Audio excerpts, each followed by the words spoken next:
Konnichiwa guys, what's up? How are you doing? Welcome to a brand new video of our existing series Python programming की, जिसमें हम रूकी के level से Python programming start कर रहे हैं। सो आज की वीडियो में हम Python के कीवर्ड्स के बारे में पढ़ेंगे।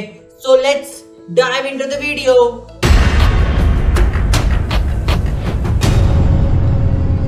सो आज की वीडियो पाइथन कीवर्ड्स के बारे में है। अगर हम बात करें कीवर्ड्स पाइथन में क्या होते हैं, तो कीवर्ड्स एक वैसे रिजर्व्ड वर्ड्स हैं जो पाइथन में प्रोग्रामिंग के लिए यूज की जाते हैं। जैसे कि हम एक फंक्शन यूज कर रहे हैं प्रिंट, तो प्रिंट स्मॉल में ही लिखा जाएगा तभी वर्क में आएगा।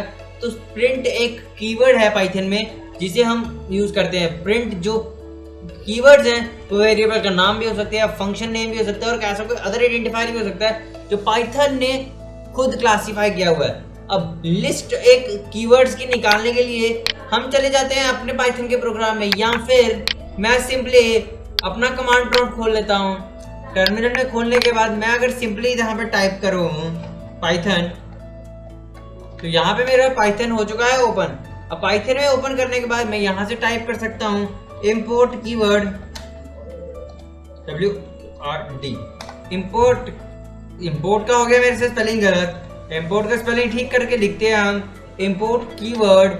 इसकी कीवर्ड को इंपोर्ट करने के लिए फिर उसके बाद हमने प्रिंट करना है प्रिंट, और प्रिंट के अंदर हम लिखेंगे keyword dot KW list keyword के लिए शॉर्ट फॉर्म यूज होता है। अब ये मत पूछिएगा ये इंपोर्ट कीवर्ड क्या है, प्रिंट क्या किस कीवर्ड डॉट KW लिस्ट हम क्या प्रिंट कर रहे हैं। बेसिकली आप बस इतना देखिए, अगर आपने कीवर्ड की एक पूरी की पूरी लिस्ट देखनी है कि कीवर्ड कितने टाइप के होते हैं पाइथन में, तो आप इस चीज को एंटर करेंगे। ये देखिए आपको ये पूरी की पूरी लिस्ट शो हो जाएगी कौन कौन से कीवर्ड पाइथन में हम यूज करते हैं। और पाइथन में सिर्फ इतने से कीवर्ड्स हैं, मैं आपको बोलूँ तो ये एक स्पेसिफिक नंबर ऑफ कीवर्ड्स हैं।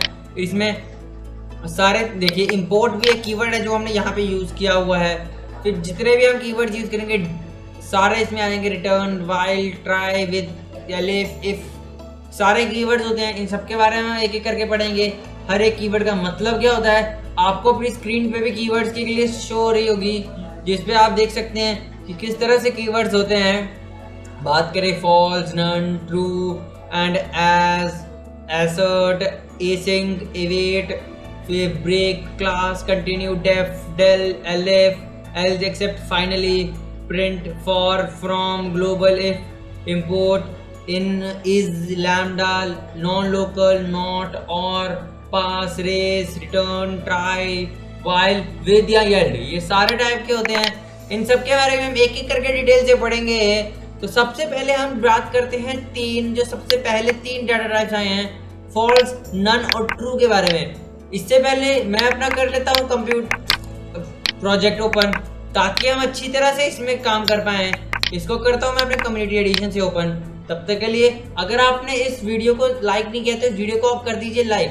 अगर आपने इस चैनल को सब्सक्राइब नहीं किया तो क्या कर रहे हैं, किस चीज़ का वेट कर रहे हैं, इस चैनल को करें आप सब्सक्राइब, ताकि ऐसे ही लेटेस्ट वीडियोस आपको अपने मिलते रहें। अब आगे मैं इस फोल्डर का एक नई फाइल क्रिएट करता हूँ। फाइल को नाम देता हूँ मैं 6.py में फाइल को नाम दे चुका हूँ मैं। एक न्यू फाइल क्रिएट हो चुकी है। अब यहाँ पे मैं तीन कीवर्ड्स के बारे में बात करना चाहूँगा। उनमें से एक ट्रू है, एक फॉल्स है और एक नन है। अब ये तीन कीवर्ड्स किस चीज़ के काम आते हैं, ये एक बूलियन अलजेब्रा, या फिर मैं कह सकता हूँ आपको ये बूलियन वैल्यूज है। ये तीन जो ट्रू, फॉल्स और नन हम यूज कर रहे हैं, ये बूलियन वैल्यूज है। इनका बेसिक मतलब होता है कि अगर कोई स्टेटमेंट ट्रू है या फिर अगर कोई स्टेटमेंट किसी भी चीज़ को सेटिस्फाई करती है, किसी कंडीशन को सेटिस्फाई करती है, तो वहां पे ये ट्रू कीवर्ड रन होगा। मतलब अगर मैं यहाँ को स्टेटमेंट रन करूं if A is equal to B और मैं इसको प्रिंट करूं print if A equals to B, तो वहां पे अगर A और B की वैल्यू सेम होगी तो ट्रू आएगा। अगर A और B की वैल्यू चेंज होगी तो फॉल्स प्रिंट होगा। यहीं पे अगर हम बात करें नन किस चीज के काम आता है, तो नन हमें नल वैल्यू को डिनोट करने या डेमोन्स्ट्रेट करने के काम आता है। ये इतना इंपॉर्टेंट है रिमेंबर करने के लिए कि जीरो और एम्प्टी कंटेनर में फर्क होता है, ये दोनों सेम नहीं होते। जीरो मतलब एक वैल्यू है, जैसे हम जीरो कह सकते हैं, लेकिन नन को हम कोई वैल्यू नहीं कहते। नन सिंपली खाली चीज है, नल चीज टाइप सेट। हमने पढ़ा हुआ है कि नल एक सेट होता है, तो उसी हिसाब से नल सेट का जो होता है उसे हम मिलते हैं, इसका टाइप भी नन ही होता है। अगर आप नन का डेटा टाइप देखें तो वो भी नन टाइप ही होगा, तो इसलिए इसके अंदर कोई भी वैल्यू असाइन नहीं होती और ये एक कीवर्ड है। तो यहाँ पर हम समझ गए हैं ट्रू, फॉल्स और नन कीवर्ड्स किस तरह से होते हैं। तो अब मैं आपको बात करता हूँ फॉल्स और नन ट्रू को किस तरह से डिफाइन करते हैं। ये देखिए, फॉल्स को हम जीरो के थ्रू डिनोट करते हैं और जो ट्रू है उसे हम 1 मानते हैं। आपको पता है कि कंप्यूटर में जो भी चीज़ है 0 और 1 की फॉर्म में कन्वर्ट होकर कंप्यूटर लैंग्वेज को समझ आता है। तो जो ये फॉल्स और ट्रू स्टेटमेंट्स हैं हमारी, फॉल्स जीरो को रिप्रेजेंट करता है और ट्रू रिप्रेजेंट करता है 1 को। अब यहीं पे अगर मैं बात करूँ कि ये बेसिकली है क्या, तो हम एक एक चीज़ करके प्रिंट करते हैं। मान लीजिए अगर मैं प्रिंट स्टेटमेंट लिखता हूँ और इसके अंदर मैं प्रिंट करता हूँ फॉल्स इक्वल्स टू 0। अभी डबल इक्वल्स टू को मैं इक्वल्स टू बोलूंगा और सिंगल इक्वल्स टू को भी मैं इक्वल्स टू बोलूंगा, लेकिन आपने समझना है कि सिंगल इक्वल्स टू है वो असाइनमेंट ऑपरेटर है।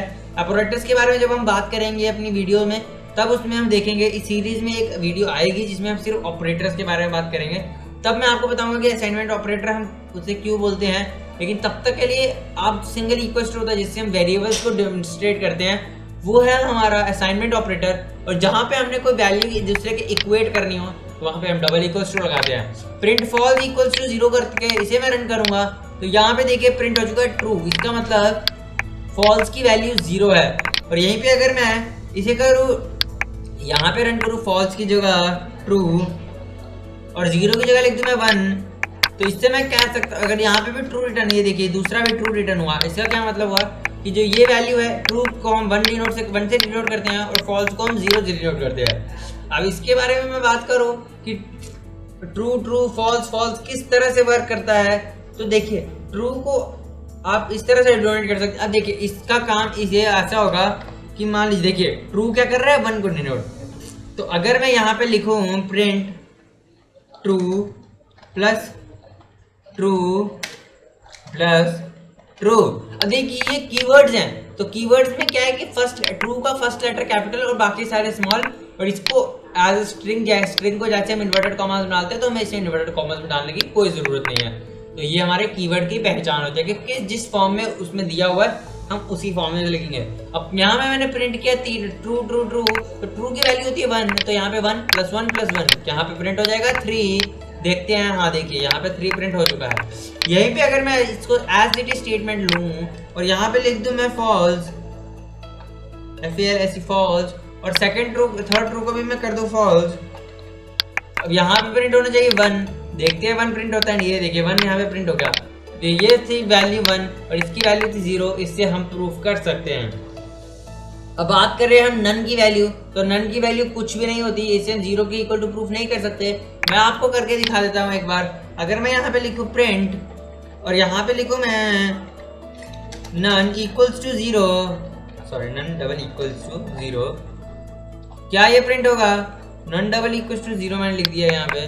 देखते हैं ये ट्रू होता है या नहीं होता। नहीं, देखिए ये फॉल्स है, इसका मतलब नन इक्वल्स टू 0 नहीं होता, जो मैं आपको पहले का बता चुका हूँ।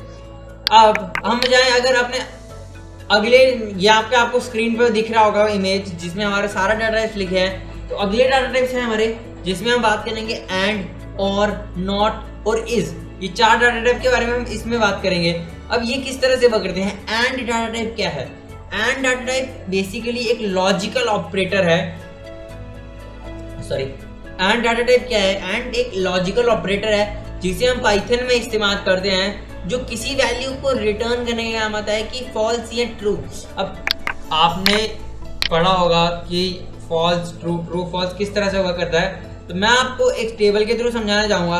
आपकी स्क्रीन पे एक टेबल आ रहा होगा जिसमें लिखा होगा कि अगर हम 2 ट्रू वैल्यूज को एंड के थ्रू डिफाइन करते हैं, एंड बेसिकली आप समझ सकते हैं कि मल्टीप्लाई की फॉर्म होती है।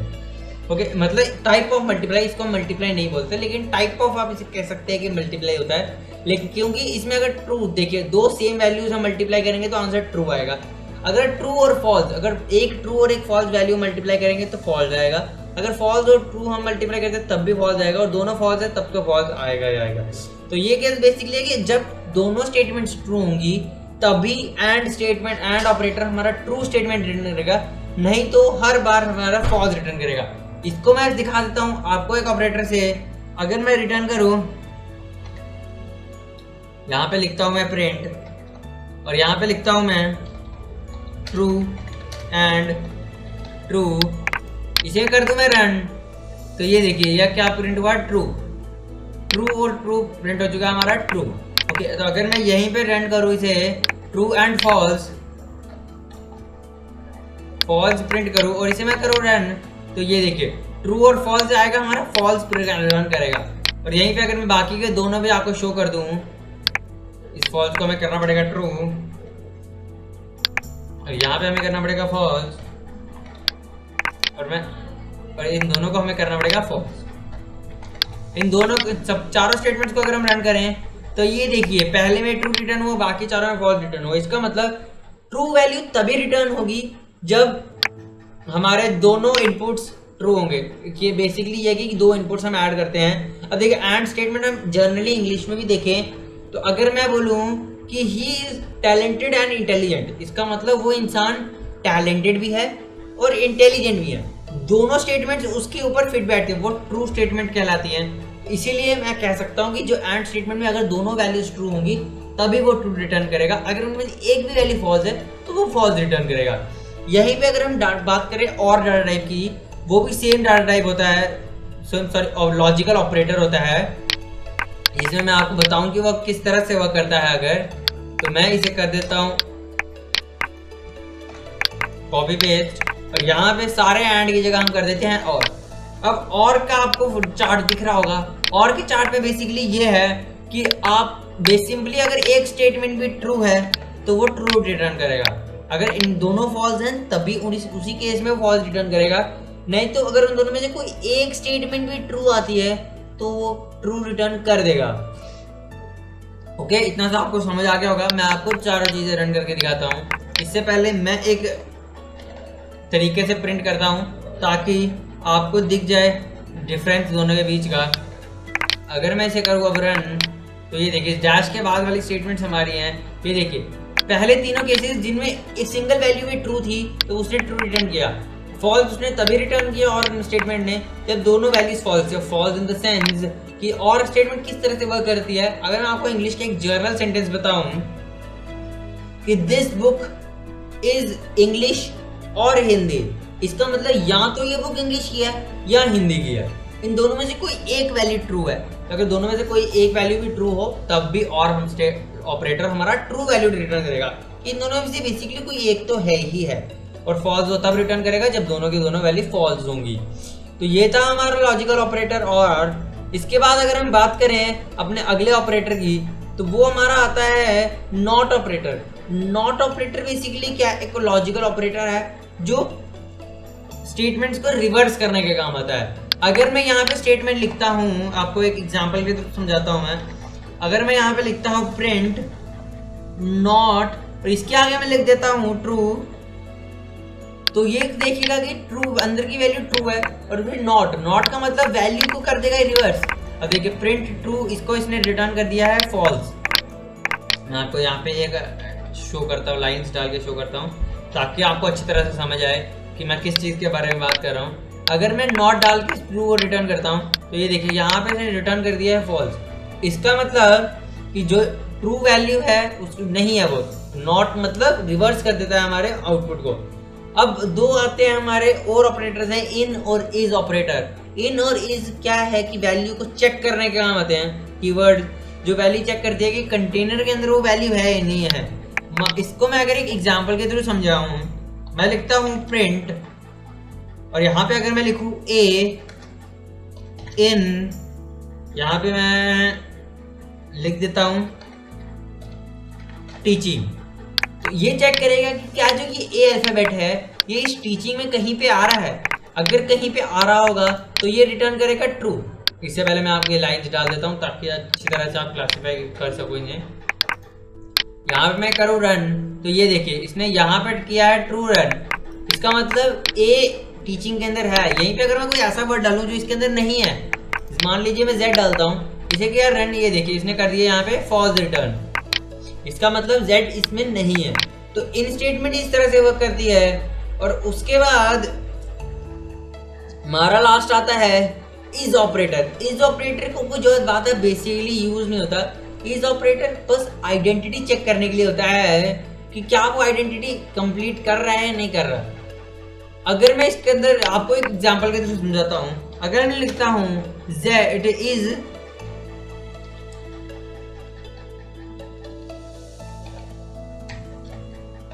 str और मैं इसे कर दूं रन, तो यहाँ पे देखिए इसने किया है रिटर्न फॉल्स, क्योंकि हम फंक्शंस को इस तरह से इस्तेमाल नहीं करते हैं जिस तरह से इसमें शो होता है। इसमें हमारा बेसिकली मेन चीज ये होती है कि ये ऑब्जेक्ट को मेमोरी लोकेशन के अंदर चेक करता है। क्योंकि अगर आप इसको बोले स्ट्रिंग चेक कर या इंट चेक कर, तब उसमें ये कंफर्टेबली फिट नहीं बैठेगा, क्योंकि पाइथन में इस तरह से वर्क नहीं होता। ये मैंने आपको इसलिए समझाने के लिए लिखा, क्योंकि कुछ लोग होते हैं वो इस तरह से चेक करके देखेंगे और उनको एरर आएगा, फिर वो कंफ्यूज हो जाएंगे। पाइथन में हर एक चीज को सिस्टमैटिकली वाइज, पाइथन क्या किसी भी प्रोग्रामिंग लैंग्वेज में हर एक चीज को एक सिस्टम बाय सिस्टम चेक किया जाता है, और इस तरह से इन्हें चेक नहीं किया जाता। मैं आपको बताऊं कि अगर हमने इस स्टेटमेंट का किस तरह से यूज होता है, तो इस चेक करता है पूरी की पूरी स्टेट मेमोरी लोकेशन में कि वो उस मेमोरी लोकेशन में है या नहीं है, कि वो सेम मेमोरी लोकेशन है या नहीं है, वो इस चीज को चेक करता है। तो इस चीज के लिए मैं आपको बेसिकली कोई एग्जांपल नहीं समझा सकता, आपको स्क्रीन पे कुछ इमेजेस शो होंगी, उससे आप कुछ कंसीडर कर सकते हैं कि किस तरह का होता है। तो बाकी हम बढ़ते हैं अपने आगे कीवर्ड्स के लिए। आगे अगला हमारा या फिर मैं आपको एक चीज बताऊं, अगर कीवर्ड्स को डिफाइन करना है तो कीवर्ड्स को चलो मैं आपको एक तरीका बता देता हूं कि इस कीवर्ड को हम किस तरह से डिफाइन कर सकते हैं, ताकि आपको अच्छी तरह से समझ आ जाए। ओके, तो स्टे रहिए यहाँ तक के लिए। अगर मैं आपको बात करूं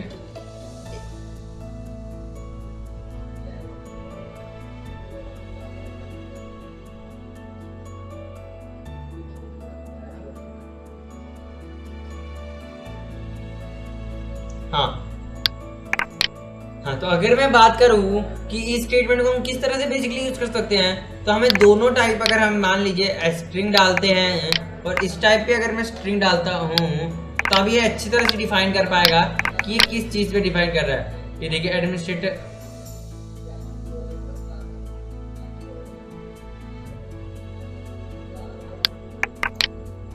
देखिए इसने यहाँ पे ट्रू रिटर्न किया हुआ है, लेकिन साथ में इसने की है वार्निंग रिटर्न।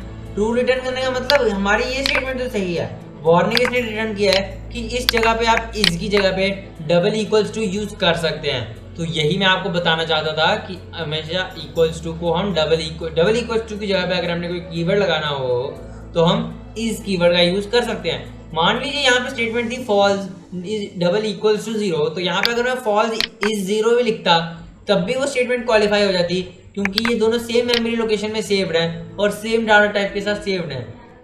मैं इसी चीज से आपको ये चीज समझाना चाहता था। होप आपको इस कीवर्ड के बारे में पता चल गया होगा कि इस कीवर्ड कहाँ पे यूज होता है।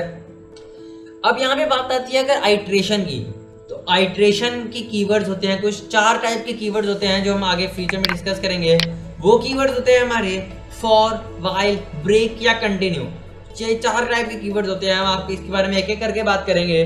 जो फॉर कीवर्ड होता है वो हमारा एक कंट्रोल फ्लो फॉर लूपिंग के लिए यूज होता है। मतलब फॉर और व्हाइल 2 लूपिंग स्टेटमेंट्स होती हैं जिनमें हम लूप यूज करते हैं, कॉन्टिन्यूस अनलिमिटेड वैल्यूज जिसमें ऐड होती हैं। लेकिन जो फॉर लूप है उसमें हमें कंट्रोल फ्लो होता है उसका, कि हमने जितनी लिमिट दी है कि उसी लिमिट के अंदर वो वैल्यू उसको लूप करेगा। लेकिन व्हाइल में कोई कंट्रोल लिमिट नहीं होती, उसमें बस एक कंडीशन बेस्ड होता है। जब तक वो कंडीशन ट्रू होगी तब तक वो स्टेटमेंट को रन करता रहेगा, और जिस टाइम वो कंडीशन नॉट ट्रू हुई उस टाइम वो फॉल्स कर देगा। अब मैं आपको एक एग्जांपल के थ्रू फॉर और व्हाइल के बीच में डिफरेंस बताता हूं। अगर मैं लिखता हूं फॉर x in a, ठीक है, x in a लिखता हूं, आप सोचेंगे a क्या है। a मैं एक बना लेता हूं लिस्ट फॉर एग्जांपल, जिसमें वैल्यूज लिखता हूं फॉर 6 7 8 89, इस तरह से वैल्यू डाल लेते हैं। और मैं करूं अगर फॉर x in a और इसको कर दो प्रिंट। अभी आप मत सोचिए क्या हो रहा है क्या नहीं हो रहा, आप बस बेसिकली समझिए कि मैं क्या आपको समझाना चाहता हूं। मैं आपको इस फॉर कीवर्ड के बारे में समझाना चाहता हूं। जो कंट्रोल, अब मैंने इसके अंदर एक कंट्रोल डाल दिया कि ये सिर्फ एक ही स्टेटमेंट, एक ही एलिमेंट्स पे वर्क करेगा। तो एक एलिमेंट कितने हैं 4, तो मतलब ये सिर्फ लूप को 4 बार रन कर सकता है। मैं आपको अगर रन करके दिखाऊं तो ये देखिए इसने लूप को 4 बार रन किया, प्रिंट किया इसने 5 6 7 और 89। इस लाइन को क्रॉस कर देता हूँ क्योंकि दे रहे हैं वार्निंग।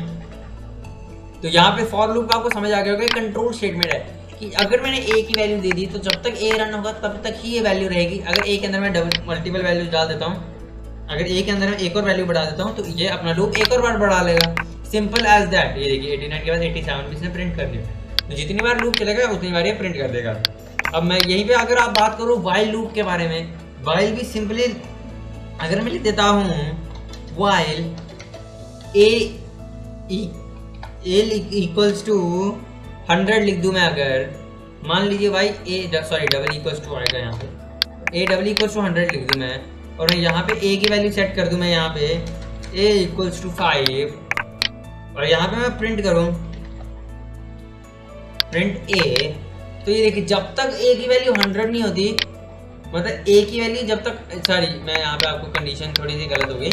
मान लीजिए मैं यहाँ पे कंडीशन लगा देता हूँ ए इज स्मॉलर देन और इक्वल्स टू 100। तो जब तक ए की वैल्यू ए से 100 से स्मॉलर है या 100 के इक्वल है तब तक ये लूप रन होता रहेगा। इसका मतलब इन्फिनाइटली ये लूप रन होता रहेगा, क्योंकि यहाँ पे 5 की वैल्यू चेंज नहीं हो रही है। तो हर बार इस स्टेटमेंट में चेक कर रहा है वाई की वैल्यू 5 ही रह रही है, तो ये चेंज नहीं कर रहा, इसलिए 5 को अनलिमिटेड टाइम्स रन करता रहेगा जब तक मेरे कंप्यूटर की मेमोरी फुल नहीं हो जाती। अगर मैं आपको अपने कंप्यूटर की मेमोरी दिखाऊं तो धीरे धीरे मेरे कंप्यूटर की मेमोरी फुल करता रहेगा।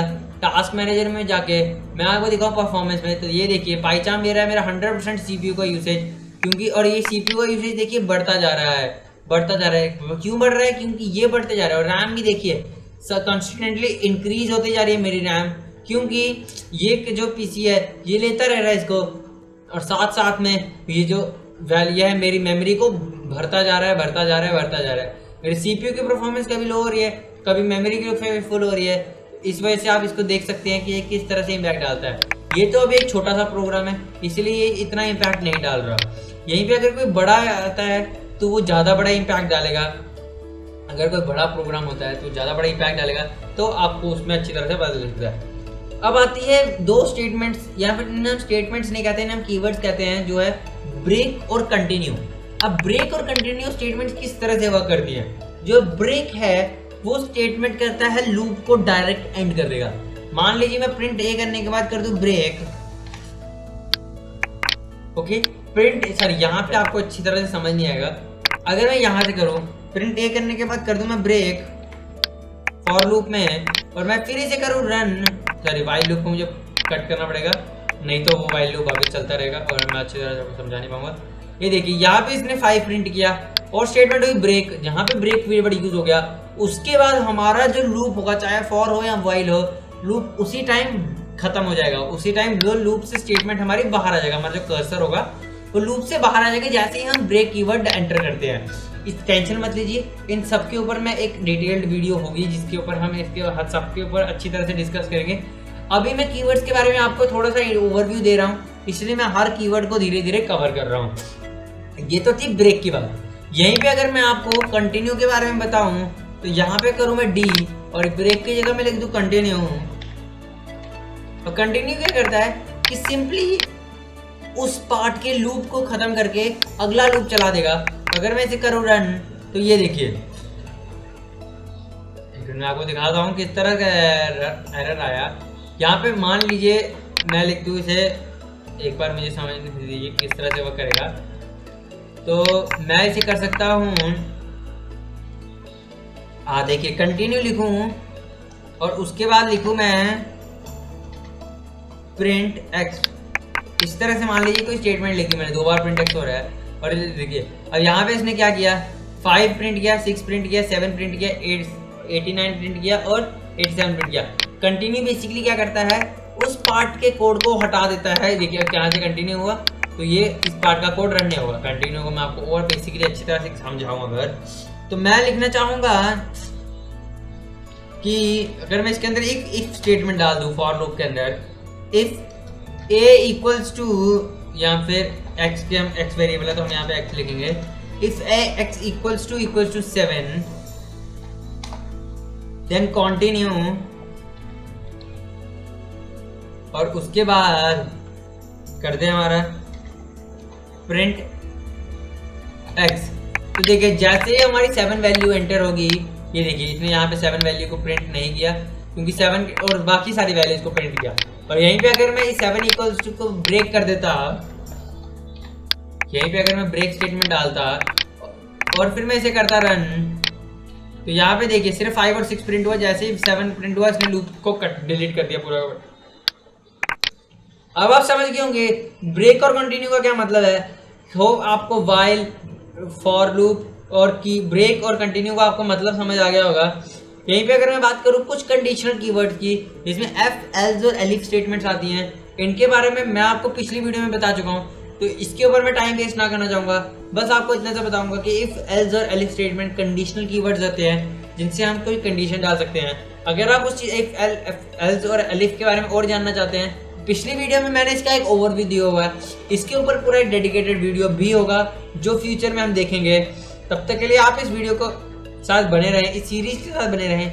अब बात करते हैं हम एक नए कीवर्ड की जिसका नाम होता है डेफ। डेफ ये बहरे होने वाला डेफ नहीं है, ये डेफ बेसिकली एक ऐसा कीवर्ड है जो एक शॉर्ट फॉर्म है डिफाइन वर्ड की। डिफाइन वर्ड की शॉर्ट फॉर्म को पाइथन में डेफ की तरह यूज किया गया है। जो एक कीवर्ड है ये एक फंक्शन को डिफाइन करने का काम आता है। फंक्शंस क्या होते हैं, मान लीजिए प्रिंट, मान लीजिए फंक्शंस क्या है, स्मॉल पार्ट ऑफ कोड होता है जो फंक्शन कहलाता है। मतलब कुछ पार्ट ऑफ कोड है जो मैं चाहता हूँ मैं बार बार रन करना चाहता हूँ, तो अगर मैं उसे एज ए फंक्शन सेव कर लेता हूँ, तो जब मुझे इस कोड को रन करना हो मैं सिंपली फंक्शन को कॉल करूंगा और मेरा प्रोग्राम पूरा का पूरा प्रोग्राम उस एक लाइन में रन हो जाएगा। तो डिफाइंड, तो जैसे मान लीजिए प्रिंट है, अब इस प्रिंट के पीछे का अगर मैं आपको कोड दिखाना चाहूँ तो ये देखिए, ये एक डेफ फंक्शन है जिसने प्रिंट नाम के कीवर्ड को डिफाइन किया हुआ है। ये मैं आपको पाइथन की built-in.py नाम की एक फाइल है जो पाइथन की लाइब्रेरीज के साथ आती है, इससे आप देख सकते हैं।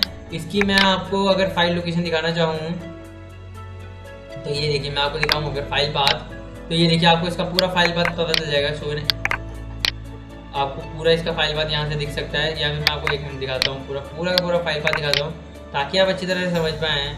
इसको अगर मैं टर्मिनल में खोलूँ तो ये देखिए फाइल पाथ आपका ऐप डाटा में जाके आपको लोकल्स में जेटब्रा नाम का फोल्डर होगा, वहाँ पे पाइचार्म के एडिशन में जाके फिर पाइथन स्टब्स में जाके आपको इस फोल्डर में जाके आपको ये फाइल मिलेगी built-in.py, जिससे आप इसे एक्सेस कर सकते हैं। और यहाँ पे आप देख सकते हैं प्रिंट, क्विट और भी फंक्शंस हैं जिन्हें हम यूज़ करते हैं।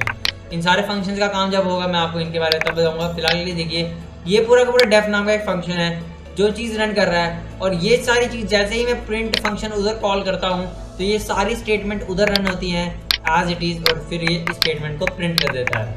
इस तरह से डेफ होता है, हम खुद के फंक्शंस क्रिएट कर सकते हैं जिन्हें हम यूजर डिफाइन फंक्शन बोलते हैं, और उसी को चीज़ को डिफाइन करने के लिए डेफ फंक्शन का काम आता है। डेफ फंक्शन के ऊपर हम जब फंक्शंस के ऊपर एक वीडियो बनेगी तब इसके ऊपर स्टडी करेंगे। अभी अगर हम आगे बात करें रिटर्न और येल्ड नाम के फंक्शंस क्या करते हैं। रिटर्न और येल्ड नाम के फंक्शन मैं आपको अगर बोलूँ तो अभी हमारे किसी काम के नहीं है क्योंकि हम बेसिक से स्टार्ट कर रहे हैं। फिर भी अगर आप इनके ऊपर वीडियो चाहते हैं कि रिटर्न और येल्ड के ऊपर भी एक वीडियो हो कि जिसमें रिटर्न और येल्ड के बारे में समझाऊं, तो आप मुझे कमेंट सेक्शन में लिख सकते हैं, मैं आपको इसके बारे में ज़रूर बताऊंगा। लेकिन वीडियो को अभी लंबा ना करते हुए मैं सजेस्ट करूंगा कि इसकी हमें अभी कोई ज़रूरत नहीं है। जब फ्यूचर में इंटरमीडिएट पाइथन या किसी में भी हमें इस चीज़ की ज़रूरत पड़ेगी तो हम रिटर्न और येल्ड कीवर्ड्स के बारे में भी पढ़ेंगे। अभी बेसिकली इसके बारे में जानना हमारा इतना ज़रूरी नहीं है। एक क्लास कीवर्ड है, क्लास कीवर्ड समझ सकते हो आप कि जैसे कुछ लाइंस का कोड हम फंक्शन के थ्रू क्रिएट करते हैं, वैसे ही कुछ फंक्शंस के ग्रुप को हम क्लास कहते हैं। मतलब मान लीजिए अगर मैंने एक क्लास बनाई है, क्लास का नाम मान लीजिए मैं दे देता हूँ क्लास सब्जेक्ट्स, तो उसके अंदर अलग अलग डिफरेंट फंक्शंस के सब्जेक्ट्स आ सकते हैं, जैसे हिस्ट्री, मैथ, सिविक्स, केमिस्ट्री, कोई भी सब्जेक्ट्स लगा लीजिए आप। तो ये सारे सब्जेक्ट्स मतलब एक ऐसा कीवर्ड है जिसमें हम कपल ऑफ फंक्शंस को स्टोर कर सकते हैं, या फिर कपल ऑफ वेरिएबल्स को स्टोर कर सकते हैं, वो एक क्लास कहलाता है। तो जहाँ पे मैं एक क्लास को कॉल करूँगा वहाँ पे सारे के सारे फंक्शंस और सारे के सारे रन हो जाएंगे। अब बात करूँ अगर मैं विद कीवर्ड की, तो विद कीवर्ड का ज़्यादा कोई यूज़ नहीं होता, लेकिन विद कीवर्ड को हम यूज़ करते हैं बेसिकली फाइल ओपनिंग के लिए, कि अगर हमने कोई फाइल ओपन करनी है तो मैक्सिमम यूज़ विद कीवर्ड का वहाँ पर होता है कि हम वहाँ पे स्टेटमेंट लिखते हैं कि ओपन फंक्शन के साथ इस फाइल को ओपन कर दिया जाए, तो बेसिकली उस चीज़ में काम आती है वो। ऐसे विद फंक्शन का कोई यूज़ नहीं है बेसिकली। जब हम डाटा हैंडलिंग और फाइल हैंडलिंग के बारे में पाइथन में स्टडी करेंगे फ्यूचर की वीडियोस में इसी कोर्स की। तब हम आपको विद के बारे में आपको पूरी तरह से बताएंगे। अभी आप बस इतनी समझ लीजिए कि ये मतलब जो एग्जीक्यूशन हमारा ब्लॉक है उसको रैप करने के काम आता है, ताकि हमें और ये हमारा ज़्यादा प्रोग्रामिंग में डे टू डे प्रोग्रामिंग में हमारा ज़्यादा यूज़ नहीं होता। ये बस कंटेक्स्ट मैनेजर के लिए काम आता है कि फाइल मैनेजर के लिए काम होता है। अब अगला की बात करें हम एज कीवर्ड का, तो एज कीवर्ड होता है कि अगर हमने किसी स्टेटमेंट को हमने किसी और चीज के साथ डोनेट करना है, डिनोट करना है। मान लीजिए अगर मैं लिखता हूं यहाँ पे import this, तो यहाँ पे जब भी मुझे कोई चीज रन करनी होगी या फिर इस फंक्शन को यूज करना होगा तो मुझे यहाँ पे लिखना पड़ेगा दिस डॉट डाल के, फिर मुझे इसके आगे के फंक्शंस रन करना पड़ेगा दिस डॉट डी या दिस डॉट कुछ। और अगर मैं इस import this को लिख देता हूँ एज मैं इसको डिनोट कर दूं मान लीजिए यूएस, तो जहां पे भी मैंने दिस लिखना होगा वहां पे मैं यूएस लिख के भी काम चला सकता हूं। मान लीजिए अगर मैं यहाँ पे लिखता हूँ यूएस तो ये इस दिस फंक्शन को कॉल कर देगा। तो ये था हमारा एज फंक्शन का यूज, किसी चीज को डिनोट करने के लिए काम आता है। अगर हम डिनोट करके कोई और नाम देना चाहें तो हम एज फंक्शन के थ्रू दे सकते हैं। अब आता है एक फंक्शन पास। पास कीवर्ड किस चीज के काम आता है? पास कीवर्ड बस इतना सा काम होता है कि अगर हमारे पास अभी कोई काम कराने के लिए नहीं है और हम चाहते हैं कि फ्यूचर में एक काम हो तो उसके लिए हम पास रिटर्न करा सकते हैं। जैसे कि अब मेरे पास ये है कि if x is equal to 0। अब ये तो मैं स्टेटमेंट हो गया। अब मुझे कुछ नहीं है कि स्टेटमेंट में इस कंडीशन के बाद मुझे कुछ समझ नहीं आ रहा कि इसके आगे मैं क्या स्टेटमेंट पास करूं। तो अगर मैं सिंपली पास लिख देता हूं तो ये स्टेटमेंट को एज इट इज रिटर्न कर देगा, कोई और इफेक्ट प्रोग्राम पे नहीं पड़ेगा। मतलब इस और फिर जब फ्यूचर में अगर मुझे कोई चीज़ आएगी तो मैं यहाँ पे पास की जगह पे वो कोड लिख सकता हूँ। पास बेसिकली क्या होता है, जैसे हम देते हैं ना किसी को पास देते हैं, मतलब किसी को हम बिना गेम खेले, जैसे नॉकडाउन मैचेस होते हैं तो उसमें क्या होता है कि अगर ऑड नंबर ऑफ टीम्स हो तो हम किसी एक टीम को पास दे देते हैं ताकि वो हम अपना जो हमारा इवन नंबर का इक्विलिब्रियम है उसे हम मैनेज कर पाएँ। इस तरह से हमारा पास फंक्शन वर्क करता है। इसके बाद एक फंक्शन होता है हमारा लैम्डा फंक्शन। लैम्डा फंक्शन की अभी हमारे इसमें कोई ज़रूरत नहीं है, इसे हम अभी मैं आपको पढ़ाना ज़रूरी नहीं समझता। लेकिन अगर आप चाहते हैं तो जो रिटर्न और येल्ड के साथ में इस लैम्डा फंक्शन के ऊपर भी एक वीडियो बना दूंगा। एक साथ में ये सारे चैप्टर्स मतलब सारे कीवर्ड्स हम क्लियर करेंगे।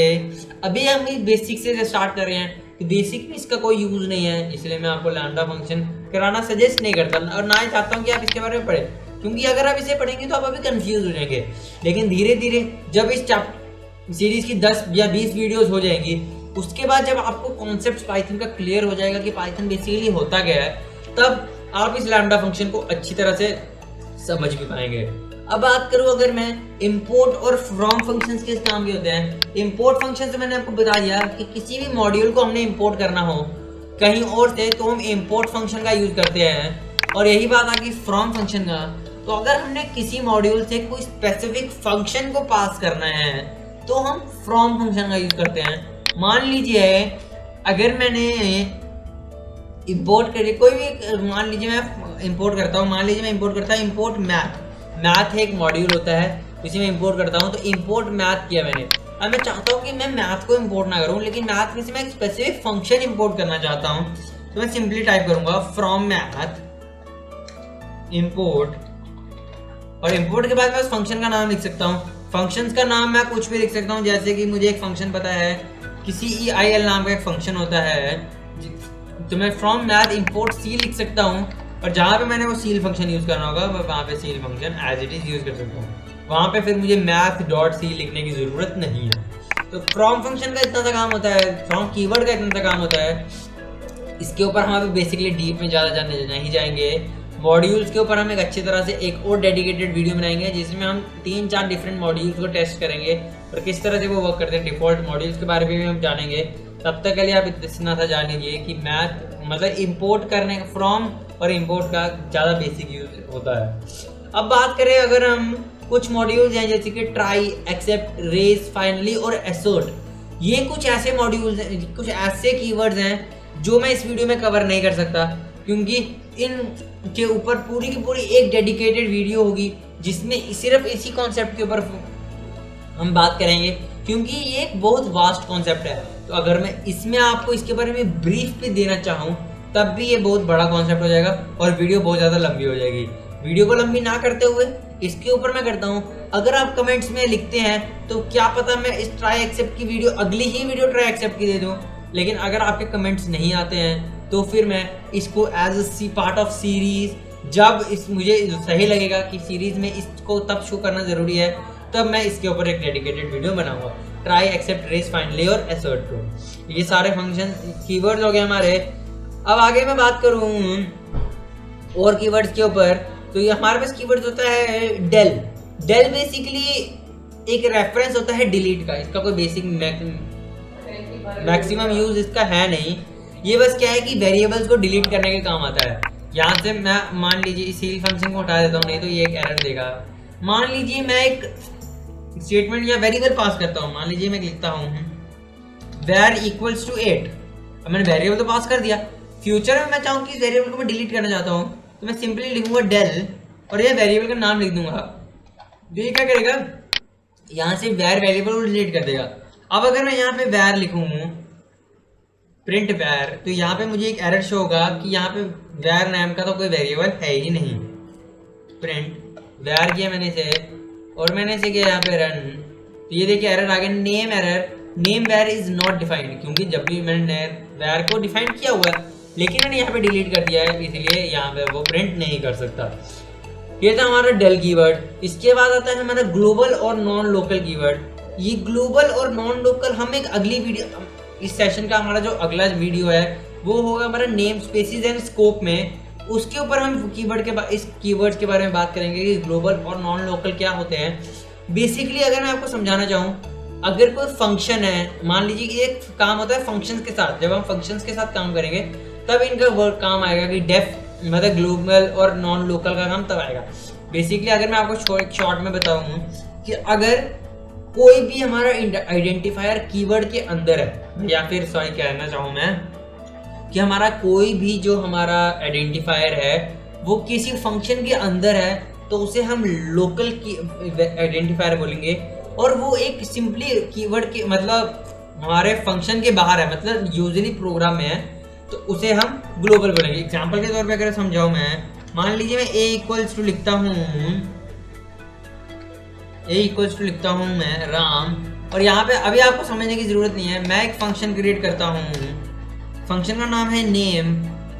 और इसको मैं फंक्शन का नाम नेम हम नहीं दे सकते क्योंकि नेम एक कीवर्ड आ जाता है। फंक्शन का नाम हम देते हैं th, तो इसको हम दे देते हैं बस th नाम का एक फंक्शन क्रिएट कर देता है सिंपली। और यहाँ पे अगर मैं की वेरिएबल शो कर देता हूँ v नाम का वेरिएबल, इसके अंदर मैं वैल्यू दे देता हूँ